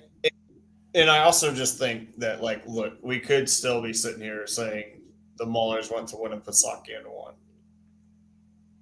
But I think that feels better that you're like, that was my best water, my best effort. They just found the right fish. I think that's, Nick, okay, that's a great point. So similar to Susky, right? Susky has kind of this random crapshoot to it sometimes where you can like stumble into some 20s or whatever. But that being said, like, Nick, if that's y'all's best water, you pick that water, right? Yeah. Like, and if they find the right fish, you're like, you know what, man, that was our best shot to win the game. Yeah. I don't think that was Granite State's best chance to win the game. Correct. Like, and also too, going back to that game where the Maulers beat Pennsylvania on the Susky, dude, the Pennsylvania was like a 16 or 17 inch bass from winning. I mean, it was only by an inch and a half. So it's like, yeah, I mean, they had an opportunity to win the game. Granite State did not have an opportunity to win this game. They lost by 8 inches, dude. Like, one fish wasn't going to make the difference. No, it wasn't. And, I look, like, it's just like, I hear what Granite State was saying, they felt like they had a chance and this, that, and the other, but like, I can't imagine a world where, like, if I had won something on the Potomac River, and if I went to Virginia, I was like, hey, Greg, fish me, pick a lake, fish me, and like try to beat me. I promise you, Greg would throw me on the Potomac. Oh yeah. Oh yeah. And like, if he came to Texas, or if I fished against anybody in Texas, even if it was like Brian Howell, who's like amazing on grass, I would still fish Howell on Athens. Like, that's just the lake where I'm like, if you can beat me on this lake, like, yeah, good for you. Like, I feel like that's my best punch, and like, you got to throw your best punch. You can't try to be too smart. Do you think that we should just limit next year KFL down to like 2 lakes a team? Ooh. The reason why I say that, it forces them to play their best water throughout the season. Not 4. I hadn't thought about it.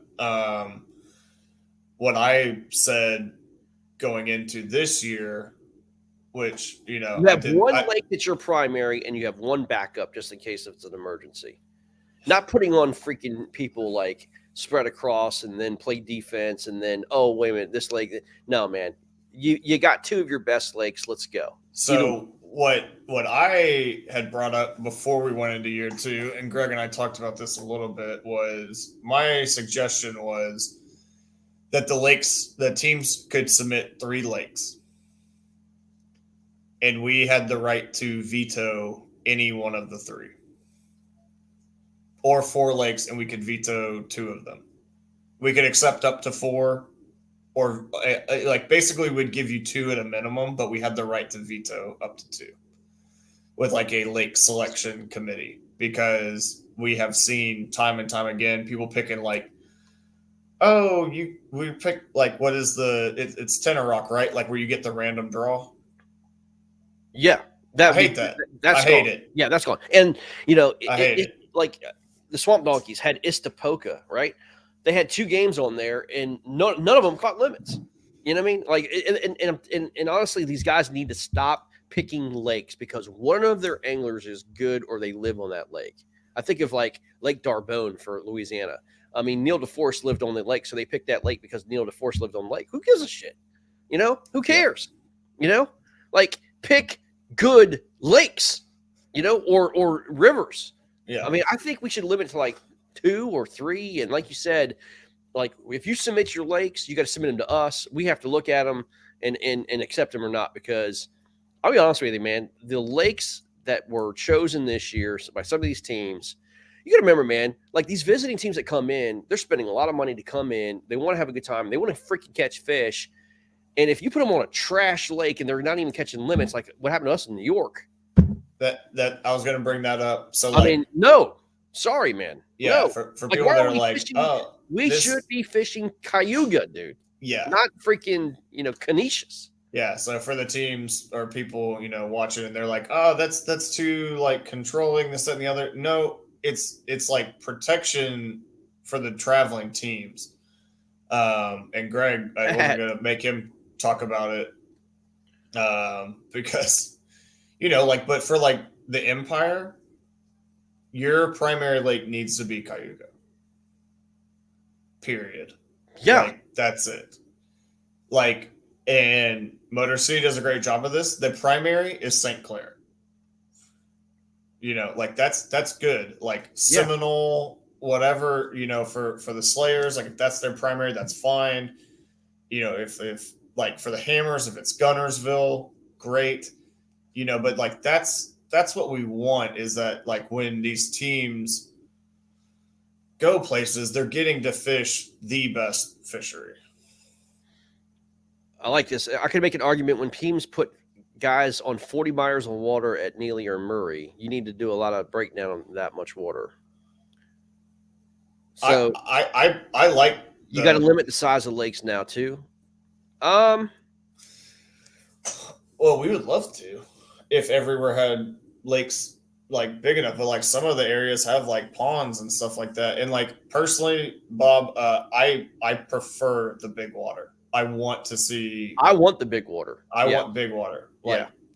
The more water there is to break down, like that's the challenge, right? Yeah. That's the challenge, right? Yeah. Yeah. I mean, and that's the fun of it, right? Having a big body of water, being able to break down the creeks, tributaries, everything else that's part of that.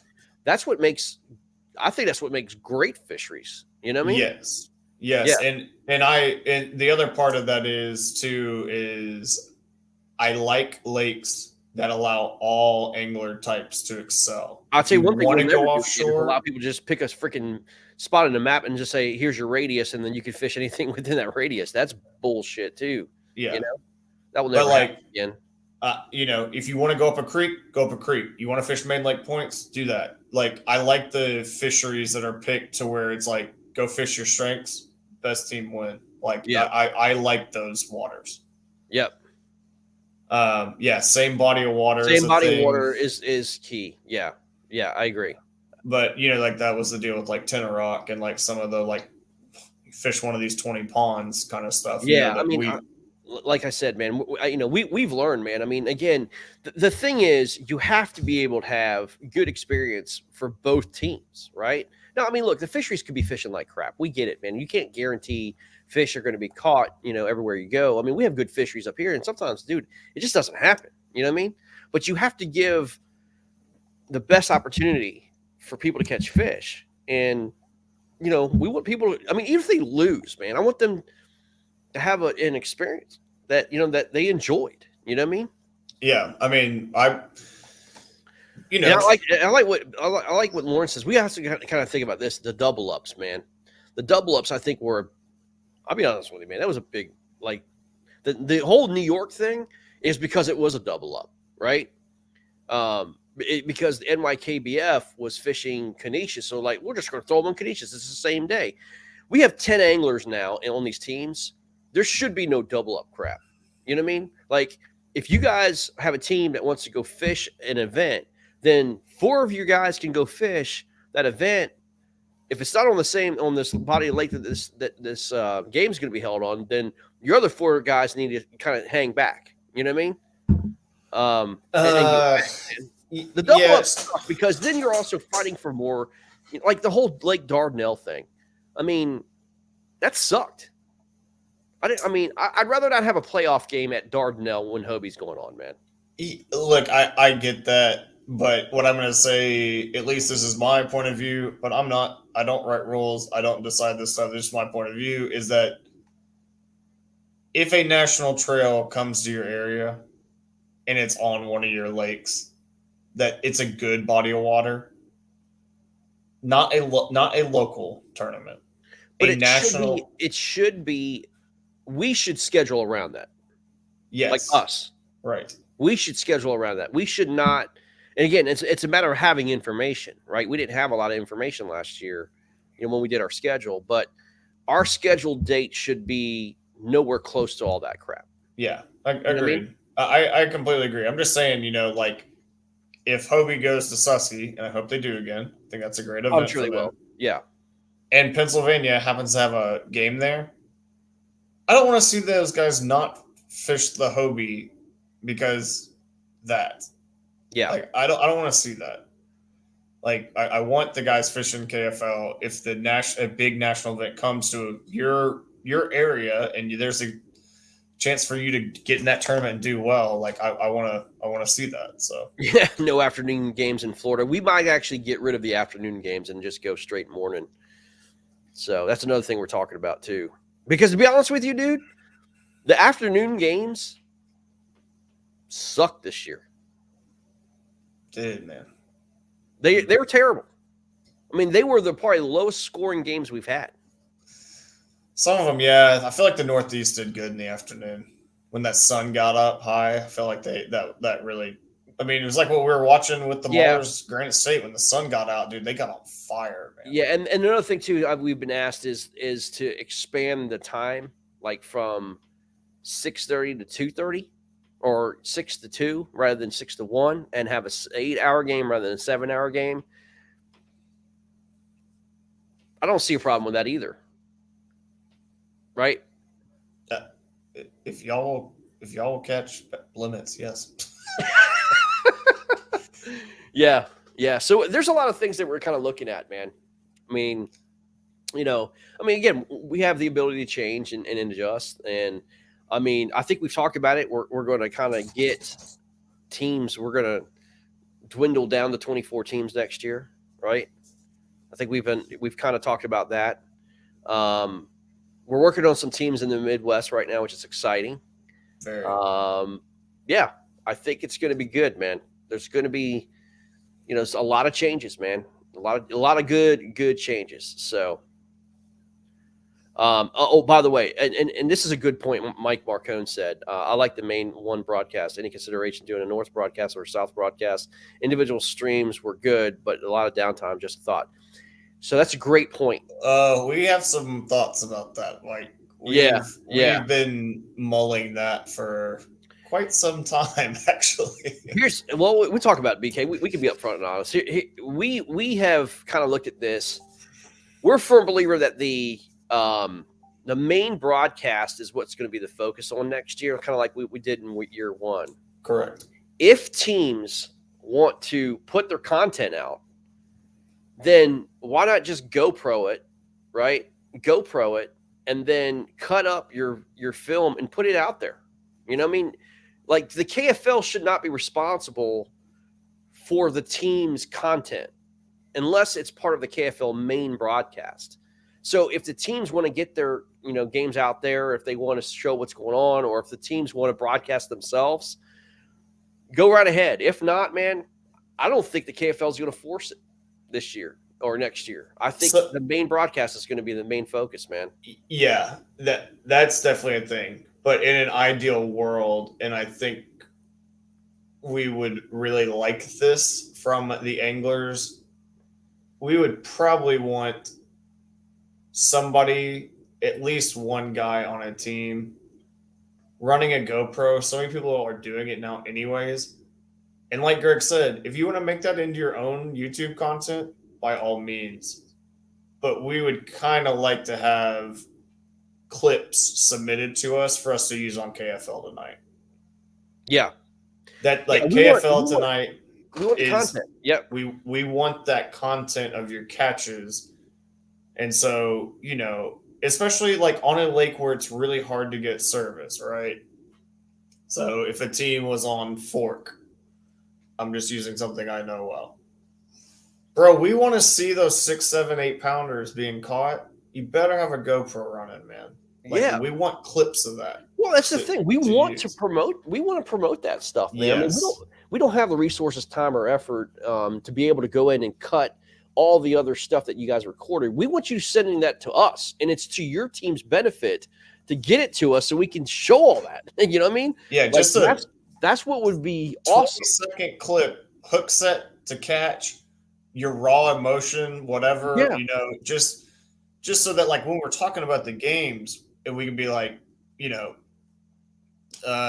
Bronzebacks played the Maulers or whatever, and we're like, check, you know, here's Nick Audie, watch this or whatever, and it's Nick throwing a plopper up on the bank and a 21-inch smallmouth blows it up, like Destroys it. That'd be sweet. it, right? Like, we might not get that on main broadcast, but like if he's running a GoPro, you get home, you're looking at the fin, you see that, cut it, send it to us in a Dropbox, then it, like, we get to show that on KFL tonight. I think we consolidate all that content into one, right? Yeah. It makes for a smoother, easier thing, and then also too is like, you know, basic having it all placed on where everybody can see it. So if it's, you know, Motion Sports, or if it's, you know, KFL, I mean, wherever we decide that would be the best route to show. Yep. You know, we want the KFL tonight to be the sports center of KFL, right? We want to show highlights. We want to show different catches. We want to talk about it. You know, we just don't want to show a scoreboard up there and say, oh man, you know, look here, man, you know, the Warhawks beat the Carolina Casters and it was a good match. BK, what's your thoughts? Yeah. No, man, we want to show the crap. You know what I mean? Yeah. And I mean, that's really like a God, dude. I wish we had that last minute catch from Garrett Morgan. Yeah. You know, in that game, like, God, dude, just that one clip would have been like, and like we had, like, you know, LC losing that huge fish, and like what a powerful, like, clip that is. And like, thankfully we had that on broadcast, but even then, like, we have to clip it out of that. So it's not like, you know, this beautiful looking clip. So that would just be like my wish list. Like, if we could get that, like, dude, Neely Henry, Kusa. I don't think I've seen Coley catch a fish all year. In 2 years. 2 years. I've not seen a fish catch on Neely. I know their cell phone signal. Like, can we see some of that? I mean, maybe just one. Just one? I mean, just one fish. Yeah, we don't need a huge production of it. Like, Yeah. you get on them, turn your GoPro on, film for 30 minutes, turn it off. Like, you're done. Whatever. I mean, you know, and that's the thing. I mean, you know, we've got big names into this league, man, and we really want to highlight, you know, their talent, man. And again, it does the anglers so well. Me and Nick were talking about, it's like, you know, KFL is obviously built to promote the anglers, you know. Right. It's there to make a production out of it. It's content marketing. It's exactly what we're trying to do. Trying to get your name out there and help promote you as an angler in front of everyone. We want people to see who you are. I mean, if you're just an up and comer, or if people don't know who you are, at least they can affiliate you with the team, and then they can actually see what you're doing, man, and see how you're fishing. And man, like, that guy's a stick. I had no idea his talent, man. That's what we're here to do, man, is let you guys see this stuff. But again, this is a lot of off-season talk that's going to be happening. And really, I mean, you know, I had a come to Jesus meeting here with Todd Patrick too. I mean, me and him were talking about some things about the KFL for next year. And he was bouncing off some really good ideas too. You know, he's kind of asking me where I see things going, man. I mean, you know, it's going to be a make or break year 3, man. It really is. And again, that's why I want to kind of go down to 24 teams, because it was easier to manage. And we need 24 teams on the same page, rowing the same boat, preaching the same message, doing the same things, you know, and really trying to get this league to where it could go, man. Otherwise, I mean, honestly, you know, hold up, just don't want you there. Yo, Joe, we are not saying you can't stream your games. We did not say you can. that. Yeah, you can absolutely stream your games, man. Yeah. What we're talking about, yo, Desmond, what up, man? What we were talking about is that the main broadcast will be like the focus of what we do. And so, like, if we may have to pull a guy off your personalized stream because he needs to be on the main broadcast, but that's like the focus of like what we can control. And so we're just saying, like, we're not going to mandate that, like, you have to do your team stream. If Right. you have fans that want to hang out and you guys like streaming the game, so you can all And the talk to each Maulers, other. the Maulers do an awesome job at their They stream. do, man. They You know, do. Great Estate had an awesome stream too, man. I mean, you know, those guys get it. Pennsylvania, when they do theirs, Yeah. it's really good. Yeah, I mean, it's there's teams that absolutely get it. Yeah. Go for it. Do Yeah, it. I hope you do it. You know, We're what I mean? not saying you can't do it, man. We're just saying it's your content. Yeah. It's not like a mandate, like you know, like we were hoping to get more out of it. Like this year, I think we just realized for our focus, we need to do the main broadcast and bring in guys that need to be on the main broadcast, like based on like the matchup or lake or whatever. Yep. And then y'all handle all your own content. Yep. And that's it. Like straightforward as it can be. Sorry, Greg, go ahead. No, we encourage it, man. As I said, I mean, there's going to be some pretty good, you know, pretty interesting changes, man. That's coming up, man, and a lot of decisions, a lot of hard decisions are going to have to be made too. But Absolutely, yeah. But yeah, I mean, like, look, I'm excited about some of the stuff, you know, to get some changes implemented. I mean, we see certain areas that we can absolutely improve on. I mean, yeah, for sure. But I don't know, man. Like I'm looking forward to those divisional championships, bro. They're gonna be some good ones, good games, man. good games, man. Yeah, I mean, it's Dude, gonna be Knights Maulers. That's gonna be a great game. banger. And Yeah. Reapers. We'll see what Reapers can do, man. I mean, you know, everybody goes to Kusa and dies, so I mean, you know, it's gonna be tough for them, man. David and Goliath, but in this Big tale, time. Goliath normally wins. Yeah, it's gonna be interesting, man. But you know, I mean, BK, what do you see going on next year, man, for yourself? Dude, By the way, I don't- Bengals are up 14-12 against the Dolphins. Oh. Yep. Hopefully not eating any more of those nitro gummy bears, bro. That was a one and done. I'll never do that shit again. Man, I am super excited. Chris Morales and some other guys have put in a ton of work to like expand what was Southeast Texas to like cover more of like the central area because for those that don't know, the like sad story, AKC and Cats used to like be a deal. AKC got bought out. They dissolved Cats. It was kind of tragic because like that was kind of like, you know, some of the original powerhouse. A lot of the really good anglers in Texas like came from that trail. And this central area of Texas has just kind of not had a home. I mean, there's been some guys starting up small stuff here and there, but to like Chris runs a really great kayak series. So like, I'm really excited to like, you know, I got here, I moved down, I'm like adjusting to my job, stuff like that. And dude, I'm just pumped to like get to go like learn a bunch of new lakes, man. Nice, Like man. that excites me. You know, I was up in Dallas. I got to know a lot of those areas pretty well, and like, dude, it's just different, man. Like, I'm not fishing grass all the time here anymore. You know, I'm fishing a lot more offshore. So like, I'm just excited to like get back to like fishing some tournaments and stuff, man. Like, I miss it. I'm excited to fish Throwdown here. None of that, man. I'll probably just be sitting here making more people upset about which team I pick and this, that, and the other, you know, the next year and doing that. But like, I hope there's like, I'm really excited to see, you know, Bass's schedule, Hobie's schedule.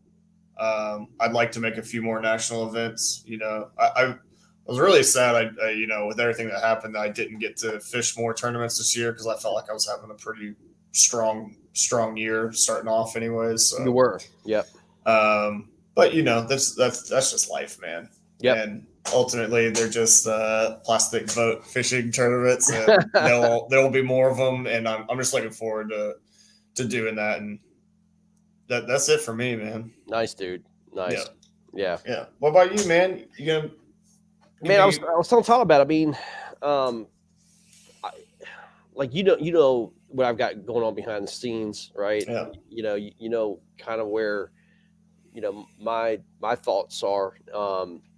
You know, I've got a lot of things going on personally that I've got to kind of attend to for next year, and it's really going to affect the rest of my life. You know what I mean? Of what I want to do, good, bad, or indifferent. So I'm actually going to kind of take a step back, man. I am. I'm going to be like, you know, doing what I can with the KFL. I'm not going to be fishing a lot. I can tell you, I'm going to be really taking a step back this year or next year. I've got to, man. Some really, really big things are happening, in my life. And, my daughter is going to be a year away from graduating, and we've got some decisions to make, me and my wife, of where we're going to be, for the rest of our lives in terms of, possibly moving and stuff like that. So, I mean, your boy, man, I think I'm pretty much done chasing the national stuff. I won't be doing a lot of that stuff this year unless it's around here. I'm going to be concentrating a lot on the local stuff. Obviously, with the Warhawks, I want to fish with them, but dude, I'm going to be kind of pulling back, man. This year took a lot out of me, man. A lot. I traveled a ton, and for me, it's kind of like, I don't know. I got to take a step back. You know what I mean? No, I feel that, man. I mean, and I mean, I told you, like, I'm so much closer to the coast now. And I mean, I cut my teeth on saltwater, man. Saltwater will be in, dude. Saltwater will be in the near future for me. I have the itch so bad to go. Well, yeah, Mike, dude, it's that special time of year. Everyone is burnt the hell out. Yeah. Everybody's dreams have been either fully crushed and realized that they're crushed, or they've just been like a maniac. And I think a lot of it too, man. I think it's macroeconomic, man. It's just, I think this year, especially like the latter half of this year, I mean, dude, we're working harder, we're making less money, and we're trying to get all this stuff, I mean, everything costs a lot more. I mean, I think everybody's kind of been affected by this economy, man. It's kind of like you do have to kind of take a step back. Like what we do now is like discretionary. Like what we do now is like, taking away from a lot of stuff that we could be doing, Sure. And I think that's why you saw, I mean, honestly, I think that's why you saw a lot of the big national tournaments not do so well, man. Because, I mean, this is a different economy right now, man. We're in a full-blown recession. Yeah. I mean, full-blown, absolute recession. Everything is a lot more expensive, man. And, you kind of take a step back, like, wow, this is, starting to affect the pocketbook a little bit more. You know what I mean? So you kind of have to take a look at all that, man. Definitely. I mean, like I said, man, with the move, a lot of guys were like, hey, man, like you can still fish tournaments. And I was like, yeah, nah. Like, not until like I won't do that, man. Like I just gotta get right with the finances, So yeah. No, I mean you have to, right? Yeah, you have to. But like I said, man, I mean, hopefully things will open up, man. And I mean, honestly, we'll see what 2023 has to offer, man. But it's gonna be fun. It's gonna be exciting. KFL is gonna be definitely different. It's gonna be, a lot different, which is gonna be good. Yes, it is. Yeah, it's gonna be really good. It's gonna be back. Let me just say this, man, and I want to say this as honest as I can. I'm not gonna put up with bullshit next year, man. Just not.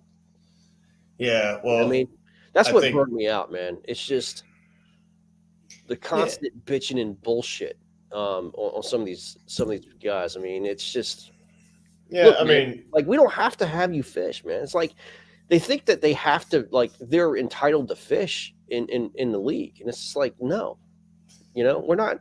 We don't have to have you fish, man. It's not. We're going against the trend in 2022. We are not all inclusive. I'm sorry. It's just not going to happen, man. Yeah. And I hate to say it, but it's just not. I mean, man.